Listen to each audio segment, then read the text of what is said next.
is Guo Wengui. Guo is a self-proclaimed dissident from China. But he's now a wanted man in his homeland. The charges he's facing are very He is charged with serious. fraud and money laundering, and as CBS 2's Alicia Reed explains. Controversial Chinese billionaire. Beijing is seeking his arrest. Guo Wengui is also known as Miles Kwok. In the public eye, this name may be accused of being a criminal, but Miles also has tremendous support for his innocence. Free Miles Guo! How did a Chinese tycoon end up in a U.S. jail without bail? Why is he the eyesore of both the U.S. and Chinese governments? I think you are potentially China's #1 enemy. The government, not the people. Some say he's a hero, others a villain. Or could he be a victim, a designer, or a rapper?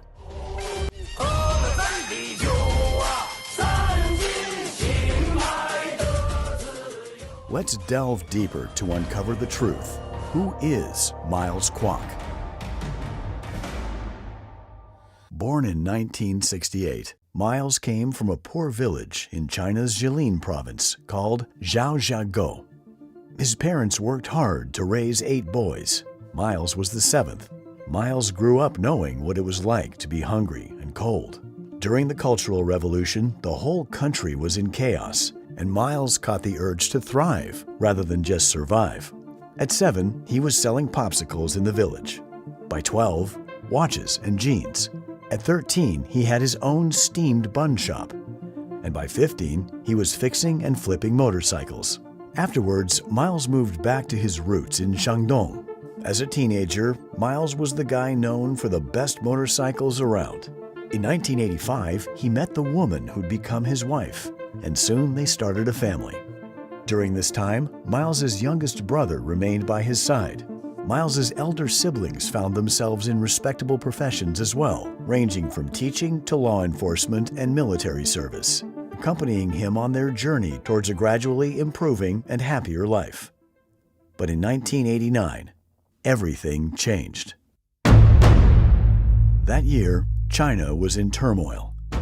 Students took to the streets of Beijing, demanding democracy and freedom. Going to march. 10 minutes there. Why? I think this is my duty. Feeling the pull to support the cause, Miles sold his motorcycle and gave all his cash to the student protesters. But the government wasn't just cracking down on the protesters. They went after anyone who supported them, including those who donated money.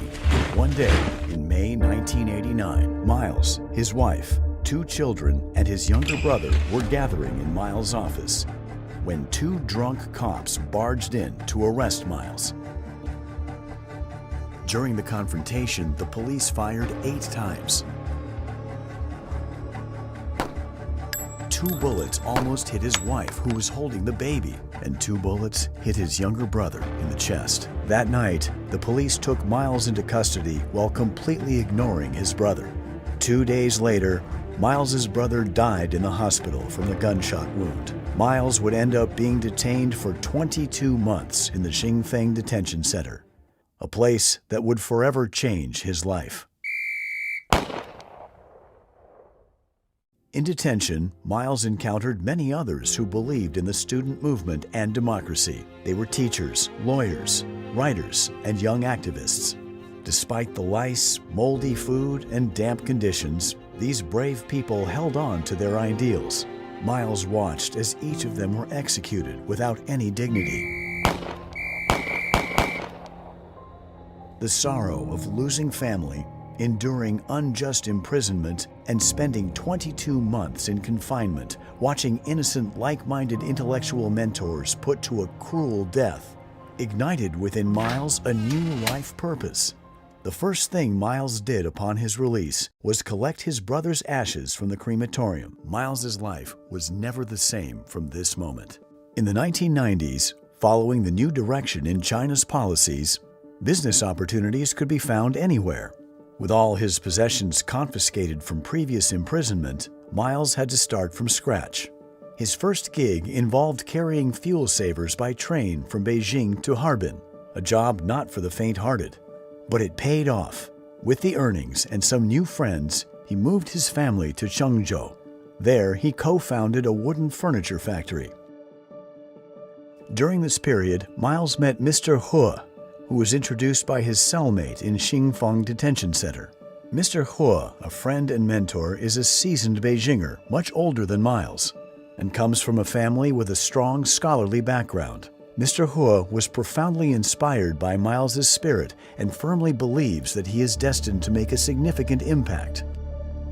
Before long, Mr. He introduced Miles to a relative who was living in Hong Kong, Ms. Xia Ping. A successful businesswoman herself, Ms. Xia believed Miles had a strong intuition about real estate and high-end hotels. Ms. Xia Ping arrived in Changzhou and invested in Miles's venture, the Yuda Hotel, marking Hunan Province's first five-star hotel when Miles was only in his 20s. The Yuda Hotel soared to unprecedented success, marking a significant milestone in Miles's life. It transformed from a mere hotel into a landmark in Zhengzhou and across the Hunan province. Along this path of success, as Miles expanded his network and met numerous businessmen and politicians, he never forgot the vow he made in front of his brother's urn. In 1998, Miles and his family moved to Beijing. By then, Miles had risen to become a wealthy magnate, owning multiple homes in the most exclusive parts of Beijing, driving the finest cars, and wearing the most luxurious clothes. His network across different circles kept expanding. Around 1998, he was already planning his next venture, the Pangu 7-Star Hotel. Foreseeing that Beijing would have the opportunity to host the 2008 Olympic Games, Miles bought a piece of deserted land covered in weeds and situated far from the city center in a village that was soon to become the Olympic Village for the Games. Just as Miles had suspected, in 2001, Beijing secured the chance to host the upcoming Olympic Games. The Games of the 29th Olympiad in 2008 are awarded to the city of Beijing. A victory that sparked widespread celebration across the nation. Yet the path that this victory led to was filled with political struggles and obstacles. Over the course of several years, Miles managed to acquire land in Beijing's prestigious Huhai district. Here, he constructed a courtyard house as a gift for his mother's 70th birthday. This district is renowned for its historical significance, housing residences of former royalty and current elites. Unfortunately, they viewed Miles as an outsider, branding him as new money and someone who didn't belong in their social circle.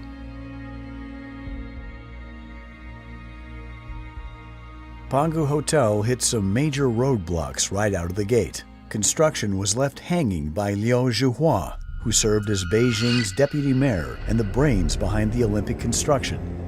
Liu was the first to flex his muscles with his shady agenda to get his hands on this great piece of land, all to please one of his lovers.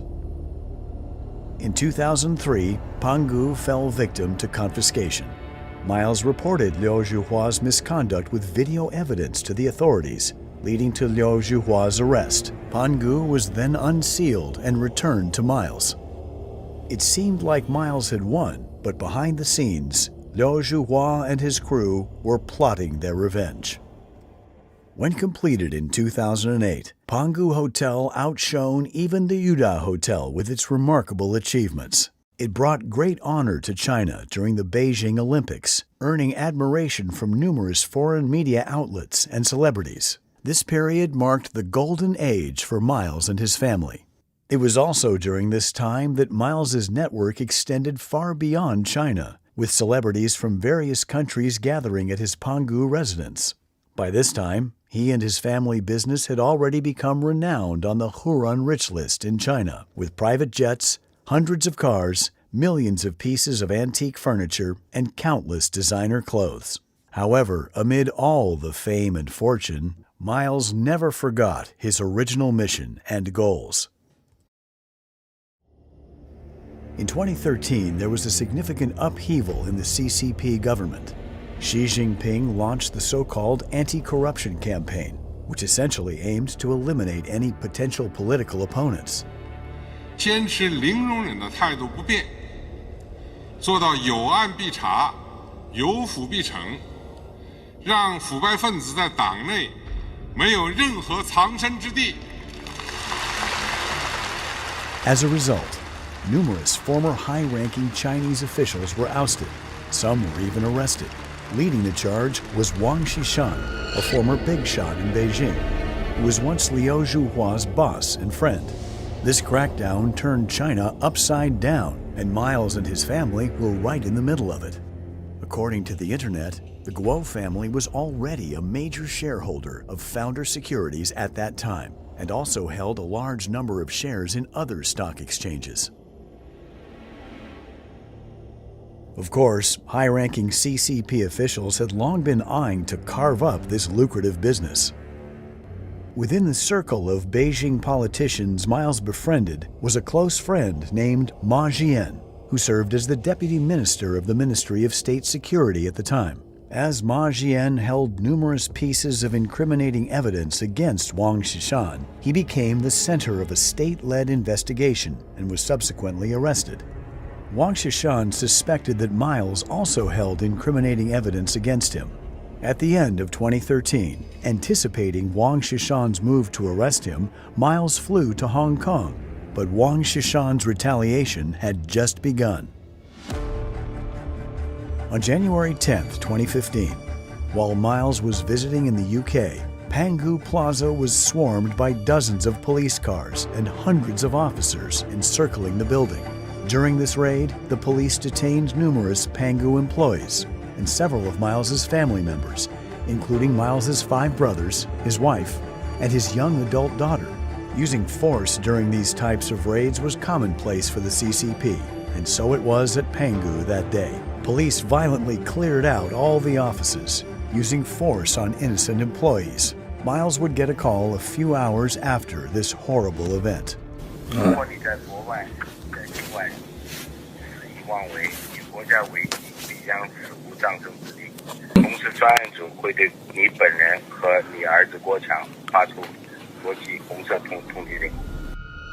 This man behind the call was Wu Jing, also known as Bruno Wu, a U.S. citizen holding an American passport, who navigated between the complexities of U.S.-China relations. His underlying identity, however, was that of a spy nurtured over an extended period by the Chinese Communist Party. Wu publicly registered under FARA in the United States and lobbied openly on behalf of the CCP. He was born into a family with a history of espionage. His grandfather provided legal defense for early leaders of the CCP a century ago, rescuing many communist officials from the opponent's Kuomintang prisons. Because of his deep generational ties to the CCP, Wu was able to live above the law in what is informally known as a death exemption plate. On January 20th, 2015, in an effort to gather more information about Miles's activities abroad, the CCP authorities released his wife and daughter, subjecting them to 24-hour surveillance. In the days that followed, several of Miles's family members and employees were also released. However, many endured inhumane treatment and torture, leading to lifelong disabilities.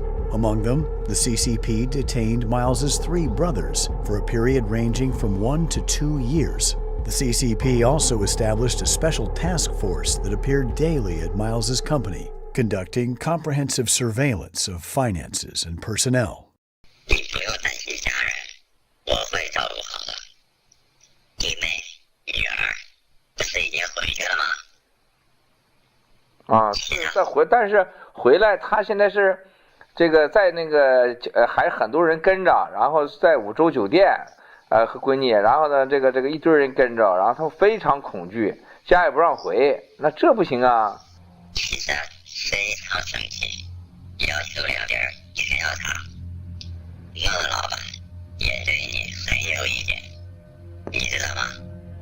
Even today, despite having complete control over all of Miles's domestic assets, the CCP has repeatedly attempted to lure him back to China. At the end of 2016, the Dalian task force arrested Miles's daughter and his brother once again, using this as leverage to compel Miles to return to China to cooperate with the CCP. Repeatedly using his family as leverage, the CCP drove Miles to the edge. Faced with such dire circumstances, Miles's options were limited to either submission or resistance. Miles understood deeply that compliance meant self-destruction, as the CCP consistently oppressed and exploited the people, never demonstrating any semblance of justice or fairness. The deep-seated resentment and anger that Miles had carried for decades finally erupted. Having endured the intrusive malice of the CCP in China for 28 years, brought Miles to a point of no return. A pursuit of justice and freedom would expose the cowardice and shadow warfare of the CCP. 我用我28年的生命看到了他们的堕落。中纪委书记王岐山和公安部常务副部长傅政华如何会毁掉中国？不能是真正的腐败者去所谓就反腐，那可能是真反腐吗？郭文贵就是一面镜子，不但照妖还照假，真的假不了，假的真不了，一切都是刚开始。谢谢。我不是什么神秘人。On January 26, 2017, Miles decided to sit in front of the camera. This marked his first ever public interview, making him the first Chinese individual to openly defy the Chinese Communist Party on camera and speak out against it. At this time, Miles's concerns extended beyond his family and career. He had abandoned all he had accomplished in the first half of his life and ventured onto a path that was both more difficult and more meaningful. Yet the core of the CCP responded to Miles's actions with a mixture of anger and fear, determined to erase him completely. In addition to being interviewed by certain overseas Chinese media outlets, Miles launched the whistleblower movement on YouTube, utilizing live streams and short videos to share his story. Twitter also became his platform for sharing disclosure whistleblowing documents. However, the CCP's efforts to suppress Miles had already reached the United States. In April 2017, his Twitter account faced its first temporary suspension, even though Miles had already amassed a considerable number of followers. On April 17, 2017, the CCP issued a red notice against Miles in an attempt to discredit him globally. In comparison to the scarce coverage of Miles's revelations, this news was extensively broadcast by major media outlets in China. 2 days later, the Voice of America interview was abruptly terminated by the host due to Miles's attempt to disclose information about the Wang Xishan family and Hainan Airlines. This marked the first instance of a broadcast interruption since VOA began airing in 1942. The host verified in subsequent interviews that they had been instructed by senior CCP officials to abruptly terminate the program. The former senior CCP official, Liu Yanpeng, repeatedly sought to arrange another meeting with Miles in an attempt to achieve reconciliation. He tried to persuade Miles to cease his public revelations by appealing to his and Miles's personal relationship and emphasizing national security concerns. As a CCP representative, Liu Yanpeng also promised to release his family and employees. 这个郭美和他母亲，他们娘俩就要到你这儿去团聚了。我们也营造点好的氛围。大家都冷静一下。你要敢跟我拍胸脯，说从5月3号，从明天开始，你就不发生了。我今天夜里边我不睡觉，我去一家一家去跑去，我也能保证明天开始，这边也什么声音都没有。 While it may seem like Liu was acting in good faith, this would prove to be the brewing of a deceitful scheme. In May 2017, Miles's family and Liu, along with CCP officials, flew from Beijing to New York. Little did Liu know that the scheme he and 3 other CCP operatives devised to secretly arrest Miles had already come under surveillance by the U.S. government. On May 24th, Liu and 3 other CCP operatives were stopped by the FBI on their way to Washington, where they were informed that they had violated U.S. laws. Despite the fact that the CCP was instructed not to meet Miles again and were given 48 hours to leave the United States, they did not comply. Liu contacted Miles and arranged to meet again the following day. Soon after their meeting, Liu hurriedly left for the airport. Upon their arrival at the airport, the FBI seized all of their electronic devices. The FBI also reached out to Miles to inquire about his situation. Due to the FBI's intervention, Miles's wife and daughter were able to remain in the United States. Unfortunately, Liu Yanping's departure did not mark the end of the CCP's activities. Another high-ranking CCP official, Sun Lijun, who was in Washington at the time, had a tactical conversation with Miles in yet another attempt to coerce Miles to return to China. 文贵兄啊，你还真的这次是误解我了。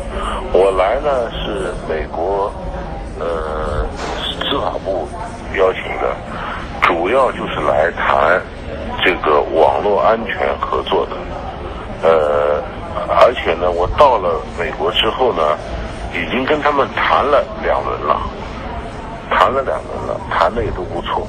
你也可以问他们，在谈的当中，包括 FBI 也在，我只字未提郭文贵3个字。He lied. He was in New York and building up his connections for a new plan, lobbying for Miles's deportation.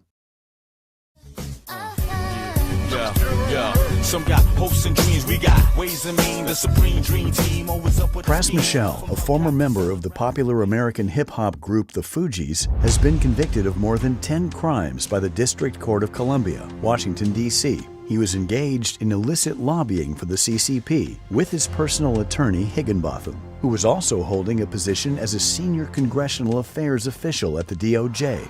He not only participated in the many attempts to deport Miles, earning millions, but also assisted Joe Lowe in money laundering activities in the United States. On May 8, 2017, Joe Lowe, Pras Michel, and Elliot Broidy, Deputy Finance Chairman of the Republican National Committee at the time, flew to Shenzhen together, where they spent the entire day in discussions with Sun Lijun, the then Vice Minister of Public Security, who had been waiting for them at the Four Seasons Hotel. In June 2017, Elliot Broidy sought the assistance of RNC's Finance Chairman Stephen Wynn to facilitate the deportation of Miles. Due to Miles's visa nearing expiration at the time, Broidy hoped that Wynn could help prevent Miles from obtaining a new visa.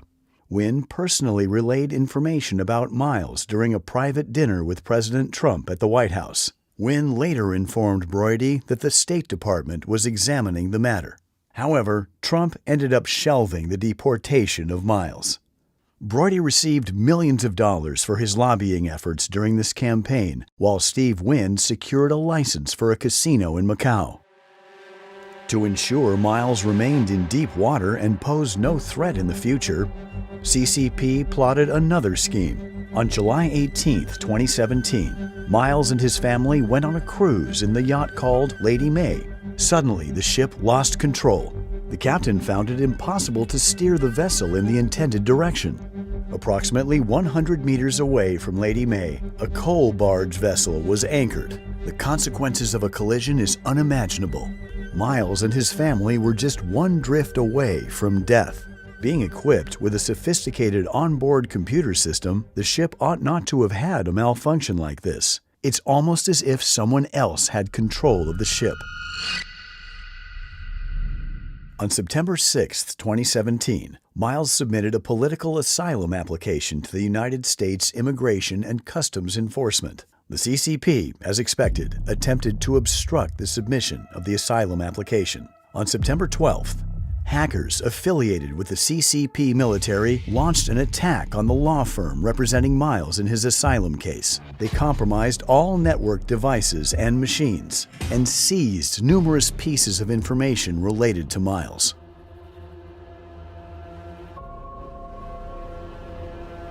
Despite everything that had happened, Miles's efforts to counter the Chinese Communist Party persisted. By this time, Miles had already gained significant influence. October 2017, Miles was invited to give a speech at the Hudson Institute, a U.S. think tank based in Washington, D.C., to disclose more information about high-ranking CCP officials and their ties to Hainan Airlines.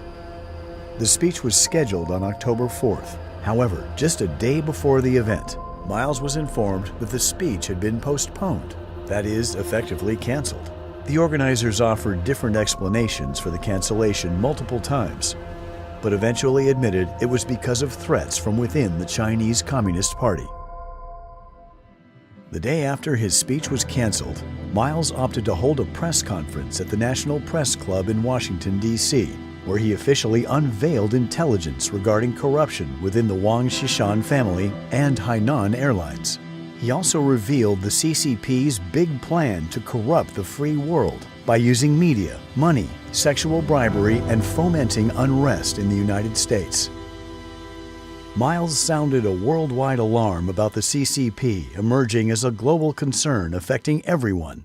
However, Miles's message was not embraced or adopted by the mainstream media in the United States. Instead, extensive negative coverage in American media outlets led to widespread bias against Miles. His Twitter account was permanently suspended on August 17, 2018. Is there any pressure from the Chinese government to block his account? No, Senator. We reviewed a report on that account and analyzed it through regular channels using our regular procedures. The blocking was not of the account in its entirety, but I believe was of specific posts that violated our policy. So you can testify today that you did not come under pressure from the Chinese government or any of its representatives or people working for them to block his account or to block whatever it is you blocked. I want to make sure I'm being precise and clear. We did receive a report from representatives of the Chinese government about the account. We analyzed that report as we would any other.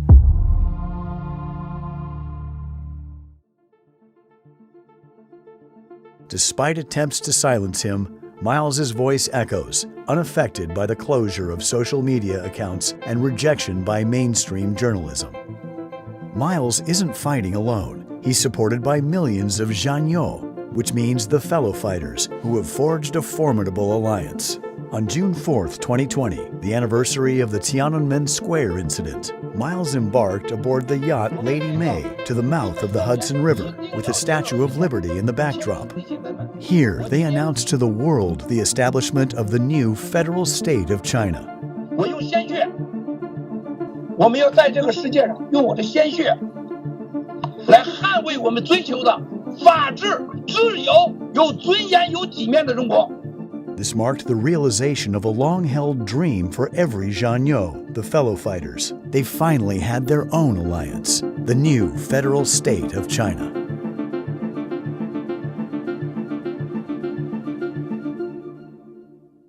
Meanwhile, those who deal with the devil have had their fate sealed with a price tag.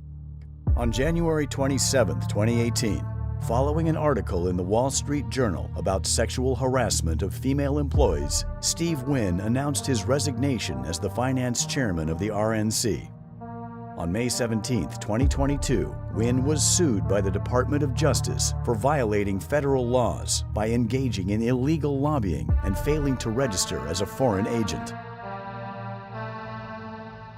On April 13, 2018, the Wall Street Journal would also uncover another scandal involving Elliot Broidy, the vice chairman of the RNC.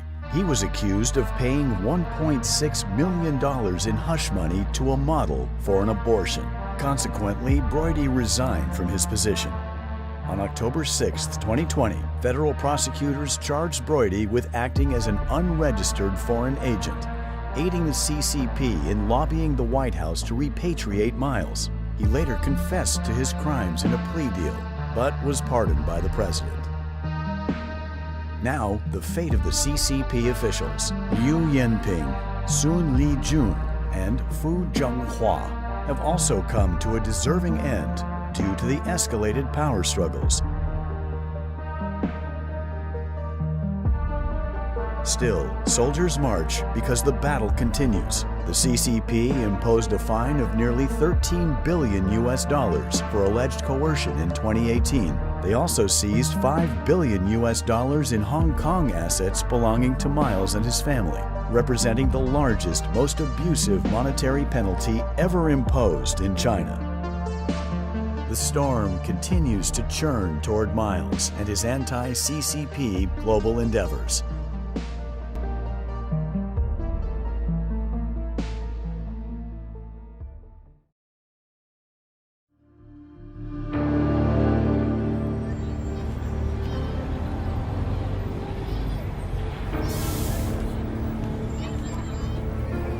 That's a story for another time.